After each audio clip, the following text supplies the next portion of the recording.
of the educational trip of the school, we paid a visit to the Heritage Museum, which is named as Mawal Heritage Museum.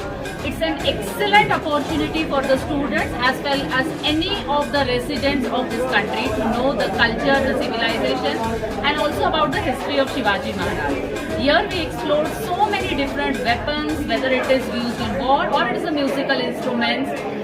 And the children are really gain lot of knowledge and insight about our culture. We could also see the scriptures written by Shivaji Maharaj, the coins and the envelopes which were used for the mode of communication during that time. So I really would like to request you all to please come and visit this museum and enlighten our children with this enriching experience.